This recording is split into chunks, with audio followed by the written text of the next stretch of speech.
Edith Cavell était une infirmière britannique. Elle a travaillé en Belgique lors de la Première Guerre mondiale. Elle est connue pour avoir déclaré que nous devrions n'avoir aucune rancœur envers notre prochain. Elle dira « Le patriotisme n'est pas suffisant. Je ne dois ressentir ni haine, ni amertume envers personne. » Et étant fidèle à ses dires, elle va soigner les blessés des deux camps durant la Première Guerre mondiale. Selon sa croyance, toute personne dans le besoin méritait de l'aide. Mais arrêtée par les Allemands, elle va être jugée pour trahison. Elle ne va rien nier et tout assumer. Le procès va donc être expéditif et elle sera donc fusillée à l'aube du 12 octobre 1915. Cette femme, elle est morte pour avoir osé voir des humains au-delà des drapeaux. Son histoire n'est qu'un exemple de ce qu'on peut remarquer dans la société. Souvent, les gens bien, qui sont dignes d'admiration et devraient être un exemple, sont utilisés ou abusés. Et c'est une idée qui est aujourd'hui encore très répandue et qui même tend à s'expandre de plus en plus. On dit que les gentils se font avoir, que le plus fort mange le plus faible, et c'est souvent l'innocent qui est blâmé pour son manque de perfidie. Tout est fait pour qu'on soit conditionné à croire qu'être cruel est normal. L'approche traditionnelle est de confirmer que malgré les apparences, être bon a des avantages, mais cela est rarement vrai. Et dans beaucoup de cas, la plupart des personnes avec un bon cœur vont avoir peur de se faire avoir, et ainsi rétracter leur bienveillance. On pourrait voir là un phénomène inverse au loup qui se déguise en agneau, et un agneau qui va se déguiser en loup. Mais cette dynamique devient encore plus vraie lorsqu'on augmente son niveau de vie, notamment dans les milieux sociaux avec beaucoup plus de pouvoir et donc d'intérêt. Dans ces milieux-là, il faut être dangereusement sur ses gardes, car ceux qui voudraient manipuler ces personnes-là auraient beaucoup plus à y gagner. Cependant, il y avait un penseur, un écrivain, assez brave, pour nous encourager à être bienveillants, même si le monde s'écroulait. Et cet homme, c'est Fiodor Dostoïevski. Et dans son livre L'idiot, l'un de mes préférés, il nous présente un homme charmant, empli d'innocence, et ce qui lui arrive lorsqu'il se retrouve confronté à la société, à des individus qui, eux, se vantent de leur malveillance et sournoiserie. Ces personnes-là portent des masques, alors que l'idiot n'en a aucun.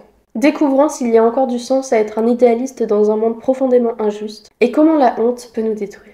Et gardez en tête que je ne peux pas tout explorer dans cette vidéo et que je vais donc vous dévoiler qu'une partie de mes pensées et aussi du livre et de toute la complexité de l'œuvre de Dostoïevski. Je vous encourage à lire le livre par vous-même ou alors à regarder toutes mes autres vidéos qui pourront venir compléter votre pensée. Et si nous avons des différences sur notre perception de l'histoire, cela est parfaitement normal. Je vais commencer par un petit résumé de ce livre, pour que ceux qui ne l'auraient pas lu puissent comprendre l'histoire. Pour ceux qui l'avaient déjà lu, vous pouvez passer au chapitre suivant. Tout d'abord, le titre. L'homme de ce livre est loin d'être un imbécile. Alors pourquoi l'idiot? Bien au contraire, je le trouve naïf et courageux. Mais c'est justement sa naïveté et son innocence qui, dans un monde manipulateur, est perçue comme de l'idiotie. Voilà pourquoi donc ce livre est nommé l'idiot. Parce qu'aux yeux de la société, il est idiot. Idiot d'être si gentil. Trop souvent, et c'est encore plus le cas aujourd'hui, les gens gentils passent pour des simples d'esprit. Dans ce livre, nous suivons l'histoire du jeune prince Mychkine, qui souffre d'épilepsie, et a passé 4 ans à être soigné pour cela en Suisse. Il arrive dans l'histoire innocent et gentil, le genre de personne qu'idéalement Dostoïevski voudrait tous qu'on soit. Et pourtant, il le rendra misérable. Dans un train en direction de Saint-Pétersbourg, 3 hommes parlent. L'un de ces hommes est le prince Mychkine. Rogozine est un homme vulgaire qui doit recevoir son héritage en rentrant chez lui. Et Lebedev est une personne raisonnable mais toujours centrée sur ses intérêts personnels. Rogozine, il va vouloir marier Nastasia, la plus belle femme qui existe. Pourtant, elle est discriminée par la société et vue comme une femme fanée. Elle est vue ainsi car elle a été abusée à 16 ans par Totski et cet homme veut la marier à un homme qui ne l'aime pas mais à qui il a promis une fortune. Cet homme s'appelle Gania. En arrivant à Saint-Pétersbourg, Mychkine devient ami avec le général Yepanchin. Mychkine, après plusieurs aventures, va découvrir un portrait de Nastasia. Il va être abasourdi par sa beauté, mais également troublé par la tristesse de son regard. Lors de la soirée d'anniversaire de cette jeune femme, Nastasia va demander à Mychkine si elle doit marier Gania, et il lui dira non. Ainsi, elle refusera, puis se contentera d'hésiter entre Mychkine et Rogozine. Malheureusement, peu à peu, Mychkine va se retrouver pris au piège. Il veut bien faire, il veut sauver, apaiser, réparer, aimer, mais il ne sait pas mentir, il ne sait pas manipuler. Il est trop pur. Rogozine, quant à lui, est prêt à tout pour posséder Nastasia. Il ne l'aime pas, mais il la veut. Nastasia, elle est belle, intelligente, et ne croit pas au salut. Elle repousse Mychkine malgré son amour sincère. Elle le fuit, puis revient, puis s'enfuit encore. Tout au long du roman, les personnages tournent autour de Myshkin comme des fauves autour d'un agneau. Et la fin est terrible. Nastasia, après avoir promis le mariage à Myshkin, va s'enfuir avec Rogozine, comme pour punir l'amour qu'elle ne croit pas mériter. Elle est retrouvée assassinée par Rogozine dans un accès de jalousie démente. Myshkin, en apprenant cela, le rejoint et va veiller sur le corps de Nastasia avec lui. Et le lendemain, le prince Myshkin, brisé, muet, qui va commencer à sombrer dans une forme de folie, va retourner en Suisse. Vous l'aurez compris, ce livre termine terriblement mal. Et encore, je vous ai passé nombre de détails qui complètent ce tableau lugubre. Bien que Dostoïevski était croyant, ce livre ne s'adresse pas qu'aux personnes qui ont des valeurs religieuses ou qui s'intéressent à des figures saintes comme Jésus. On peut être bon et avoir des valeurs sans forcément être soumis à un cadre religieux. Dans ce livre, Dostoïevski place le prince Myshkin face à ce qui représente pour lui la société dans laquelle il se trouvait et qui représente tout aussi bien la société actuelle. L'histoire voulait proposer de voir si les deux pouvaient être compatibles. Quelqu'un d'innocent et de bienveillant et une société de gens malveillants qui portent des masques, dissimulent leurs intentions et n'agissent que par intérêt personnel. Contrairement à beaucoup, le prince Myshkin est bon, mais pas par intérêt. Il n'est pas bon par façade ou besoin de se faire apprécier. Il l'est sincèrement. Il est honnête et surprend car il n'hésite pas à dire la vérité et à se dévoiler. Il joue franc jeu, il ne porte pas de masque. Mais malgré sa profonde gentillesse et sincérité, il va énerver les gens autour de lui. Même quand il va vouloir donner son argent, il va réussir à contrarier ceux qui voulaient recevoir cet argent. Finalement, tout le monde autour de lui va percevoir sa bienveillance comme un outrage, une provocation, une façon de se vanter de sa grandeur d'âme pour les rabaisser. Et d'autres encore vont voir cela comme une faiblesse et vont pas hésiter à l'utiliser. Sa gentillesse le rend aussi suspect, car s'il reste fidèle à son principe de toujours être honnête, aucun des deux camps ne peut s'assurer qu'il ne va pas les trahir. Si cet homme est incapable de mentir, comment pourrait-il garder les mensonges de ceux qu'il voudrait accompagner? Et avoir quelqu'un de trop honnête dans leur équipe serait donc désavantageux. Le principal problème, c'est que ces personnes qui n'agissent que par intérêt égoïste ne peuvent pas percevoir que Myshkin ne fait pas d'eux-mêmes. Ils n'arrivent pas à comprendre que l'on puisse penser et agir autrement. Ils vont donc tout naturellement penser que sa gentillesse excessive est forcément vouée à servir un intérêt personnel. Comme le déclarera C.S. Lewis 100 ans plus tard, il n'y a pas de meilleur moyen pour convaincre quelqu'un d'abandonner ses valeurs que de le déclarer enfantin, irréaliste, ou de le convaincre qu'il est idiot.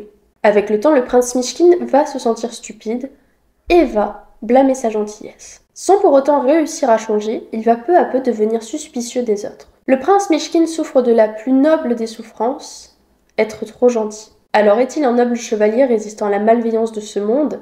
Et avait-il raison, malgré son malheur, de continuer à être gentil? Ou était-il simplement un idiot? Dostoïevski, sous fiction, critiquait de nombreux problèmes qu'il pouvait observer dans la manière dont la société évoluait, dont les pensées se faisaient. Et il s'en servait aussi pour critiquer des normes sociales qui allaient à l'encontre de certaines valeurs religieuses qu'il pensait pourtant très importantes. Nous allons voir maintenant ce qu'il avait à dire. Nous devrions faire attention à ne pas prendre Dostoïevski pour un homme aveuglé par ses valeurs, car bien qu'il en avait, sa perception restait très juste, et la dangerosité des dérives dont il essayait de nous prévenir ne s'est pas améliorée. L'obsession avec les apparences sociales ne fait que s'empirer, et ceux qui n'y prêtent pas attention sont souvent rejetés par refus de s'y plier ou de porter le masque qu'on leur avait attribué. Nietzsche, il n'avait pas tué Dieu par provocation, il avait simplement constaté sa mort. Non pas dans le ciel, mais dans le cœur des hommes. L'Europe de son temps, disait-il, continue de vivre comme si Dieu existait encore, alors qu'elle avait déjà abandonné dans ses actes, ses pensées et ses valeurs. Le christianisme était donc simplement à ses yeux une morale de faible, un outil de souffrance qui glorifiait les humbles. Et selon lui, ça inversait les valeurs qu'on devait avoir dans la vie. Pour Nietzsche, la valeur réside dans l'affirmation de soi, dans la volonté de puissance et dans la création de ses propres lois. Il voulait un homme libre, souverain et affranchi du joug de la religion. Mais ce rêve nietzschéen, aussi inspirant soit-il, ouvrait un abîme, celui de la solitude éthique, de la morale sans fondement, du surhomme égoïste livré à lui-même. Dostoïevski observait lui aussi l'abandon de la foi et de la morale, mais il en tirait une toute autre conclusion. Il croyait que seule la foi et l'amour pouvaient empêcher l'homme de basculer dans la folie. Dostoïevski ne prenait pas un retour naïf aux traditions, mais ce qu'il redoutait, et qu'il annonçait avec lucidité, c'est que lorsque l'on arrache Dieu au cœur des hommes, on ne trouve pas la liberté, mais le néant. Un néant que l'homme va ensuite chercher à combler par l'idolâtrie de soi, l'égoïsme, l'argent et toutes sortes de plaisirs. Dans L'Idiot, le prince Mishkin, il incarne une forme d'amour christique. Mais au lieu d'être reconnu comme un modèle, il est moqué, abusé et finalement détruit. Cela pourrait paraître injuste, mais c'est parce qu'il refuse les règles du jeu social. Dans une société où l'apparence vaut plus que la vérité, où l'on juge un homme à sa prestance plutôt qu'à sa loyauté, la pureté devient une folie. Mishkin ne sait pas jouer, et ceux qui ne savent pas jouer sont exclus. Ce qui est encore plus terrible, c'est que ceux qui refusent de porter un masque sont perçus comme des menaces, parce qu'ils révèlent par contraste le mensonge de ceux qui en portent un. Dostoïevski ne pleurait pas la disparition d'un dieu institutionnel. Ce qu'il redoutait, c'était l'effondrement de la foi et de la spiritualité de l'homme. Selon Byung-Chul Han, nous avons valorisé les valeurs exhibitionnistes, au-delà de tout autre dans le monde. Tout ce qui ne nous permet pas de nous vanter ou d'obtenir un certain statut social, ou encore du pouvoir, est dévalorisé. Les valeurs ne sont donc plus choisies pour leur potentiel intrinsèque, mais pour leur capacité à rapporter l'attention sur notre personne. Les gens ne veulent pas simplement s'endormir en étant fiers d'eux-mêmes, ils veulent pouvoir s'en vanter. La plupart des gens passent un temps terrible à se regarder au travers du regard extérieur, et se jugent aussi en fonction de celui-ci. On dirait que les humains se traitent comme des objets à admirer ou à condamner. La plupart ne se demandent pas si ce qu'ils font est fondamentalement bien, si c'est ce qu'ils veulent réellement, mais plutôt comment cela va les faire paraître. C'est le narcissisme socialisé et la réduction de l'être à l'image. En psychologie, ce glissement s'explique par la domination du regard extérieur sur le regard intérieur.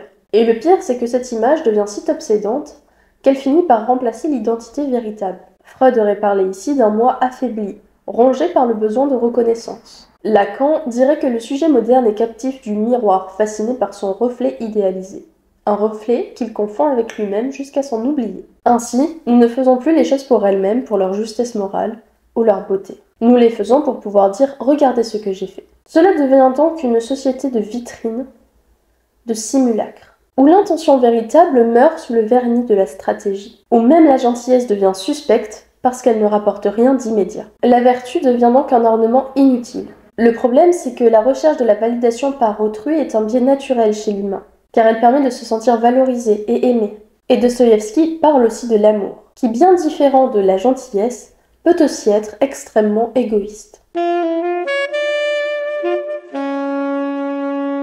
L'un des conflits principaux dans L'Idiot, c'est l'amour. Gania va représenter un amour, si on peut le nommer ainsi, purement intéressé par le profit. Rogozine va présenter un amour qui est passionné, possessif et cruel. Je dirais qu'il a plutôt un besoin de posséder pour affirmer sa supériorité et son pouvoir. Et Michkin va représenter un amour plus spirituel et innocent.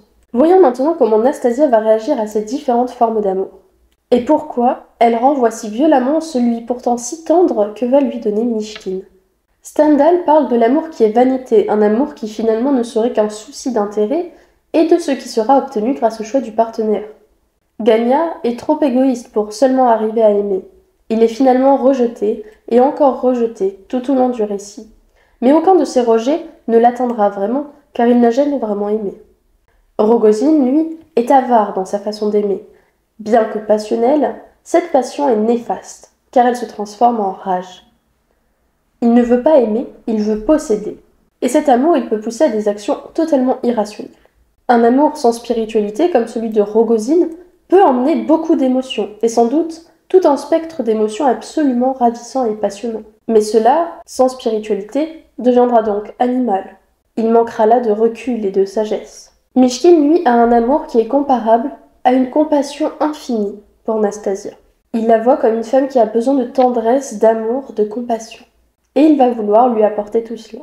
Il va faire beaucoup de sacrifices pour elle, et Nastasia n'y est pas insensible. Elles se sont comprises sincèrement, et veut bien croire qu'il a de bonnes intentions à son égard. Et pourtant, elle choisira Rogozine. Mais alors pourquoi ? Vous allez me dire que certainement, comme toute femme, elle a fini par choisir le bad boy de l'histoire. Mais moi, je m'apprête à vous révéler pourquoi elle a fait ce choix. Et quel mécanisme va, malheureusement, emmener beaucoup de femmes à faire le mauvais choix de partenaire. Il faut comprendre que Nastasia a une vision d'elle-même qui est disgracieuse parce qu'elle a été abusée par Totski quand elle n'avait que 16 ans.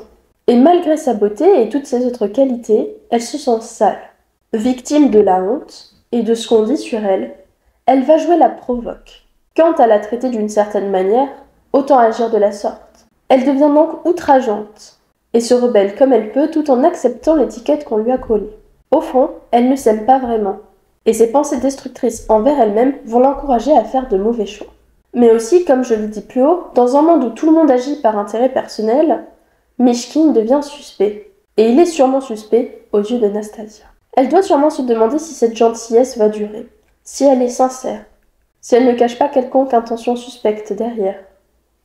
À la différence, Rogozine paraît peut-être plus honnête. Nastasia a certainement dû douter de la sincérité de Mishkin. Mais elle a aussi pu inconsciemment se punir pour ce qu'elle croit être en choisissant Rogozine.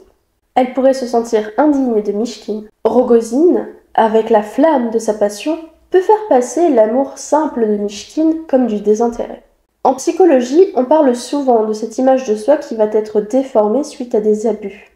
Certaines personnes se sentent intimement indignes d'être aimées et rejettent instinctivement ce qui va être pur et bon pour elles. C'est un schéma qui va pousser à saboter ce qui pourrait nous guérir, par peur ou sentiment de faute. Il y a ensuite un autre biais très commun, très courant, pour toutes personnes qui sont habituées à un environnement instable ou toutes sortes de comportements abusifs. Nastasia, elle est habituée à la violence et à l'humiliation. L'amour de Rogozine, même destructeur, va donc être familier. C'est ce qu'on appelle la compulsion de répétition. Nastasia ne choisit pas Rogozine parce qu'elle l'aime. Elle le choisit parce que c'est le seul amour qui semble être à sa portée, le seul qui lui est familier. Freud parle très bien de la plupart de ces biais, et Judith Herrmann aussi. D'ailleurs, selon elle, une femme comme Nastasia devrait d'abord vivre longtemps dans un environnement sain, avant de pouvoir restructurer sa façon de penser. Il faudrait qu'elle soit dans un endroit où elle se sente en parfaite sécurité. Mais malheureusement, la plupart des victimes ne se sentent pas dignes de mériter ou d'obtenir mieux. Et cela, mêlé à la peur naturelle de l'inconnu, va en empêcher beaucoup de découvrir ce qui pourrait être meilleur pour eux. Nous devons continuellement faire des choix, et nous devons même choisir si nous devenons quelqu'un de bien ou quelqu'un de malveillant. Mais comment faire cela sans critères? Nous sommes donc obligés de nous baser sur des critères. Mais ces critères-là, ils sont faits en fonction des proches qui nous entourent et de la société. Beaucoup aujourd'hui vont condamner ceux qui n'ont pas de valeur, mais beaucoup aussi vont nous demander quel intérêt il y a d'avoir des valeurs. Et beaucoup ont une interprétation différente de ce qu'est l'éthique. En fonction du courant dont on va s'inspirer ou qu'on va choisir, nos valeurs peuvent différer du tout au tout. On peut avoir l'éthique utilitariste, l'éthique déontologique, l'éthique des vertus, l'éthique évolutionniste ou encore l'éthique existentialiste. Parmi tout cela, Dostoïevski nous ramène à la base, un équilibre plutôt sain. Le cœur ne suffit pas, mais la raison pure non plus. Il faut un ancrage intérieur, une foi au sens large, une foi dans le bien, une foi en soi-même, une foi aux autres. Sans Dieu, tout est permis. Mais cela ne mène pas à la liberté, plutôt à l'abîme. Il nous faut donc une boussole morale, une éthique avec des principes spirituels et matériels. Mishkin, en voulant faire le bien, a peut-être fait plus de mal. Mais est-ce son erreur, ou les conséquences du mal d'autrui qui sont venues écraser sa bonté? Effectivement, c'est terrifiant d'agir, d'être responsable de ses choix, de ses actions, et donc de leurs conséquences. On ne peut pourtant pas seulement penser ses valeurs, il faut aussi agir en fonction. Mishkin est à la surface tout ce que l'on voudrait qu'une personne soit, l'incarnation idéale de ce que Dostoïevski voudrait que l'homme soit. Et il incarne de très belles valeurs. Pourtant, au lieu de choisir la voie facile, et en tant qu'idéaliste en faire un personnage qui va régler tous les problèmes du monde, Dostoïevski le confronte de façon réaliste à ce qu'est l'humanité. Il écrit avec justesse les contradictions et les embûches que va rencontrer une pensée aussi innocente. Et malheureusement, Mishkin, malgré sa gentillesse, va causer l'opposé de ce qu'il souhaiterait. Et sa bonne volonté est brisée. Alors aurait-il dû agir autrement? Est-ce que c'est ceux autour de lui qui auraient dû être plus gentils? Personnellement, je pense qu'il aurait dû rester fidèle à ses valeurs, mais en étant tout de même plus sage et plus lucide sur le monde qui l'entoure, afin qu'il puisse s'en protéger, et protéger aussi ceux qu'il aime. Encore une fois, l'équilibre est la seule vérité, la seule nécessité en ce monde. Et je le répéterai, car c'est un principe qui s'applique à tout ce qui existe sur cette terre.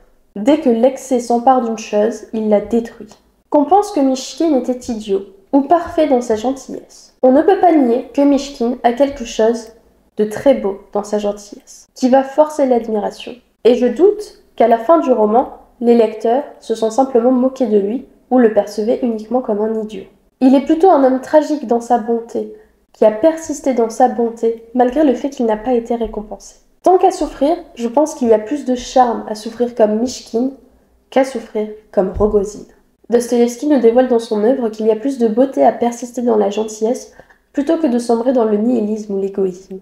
Il sait que le bon n'aura pas forcément ce qu'il désire. Mais comme dans toute chose, il y aura des difficultés. Et dans ce cas-là, autant les affronter avec honneur.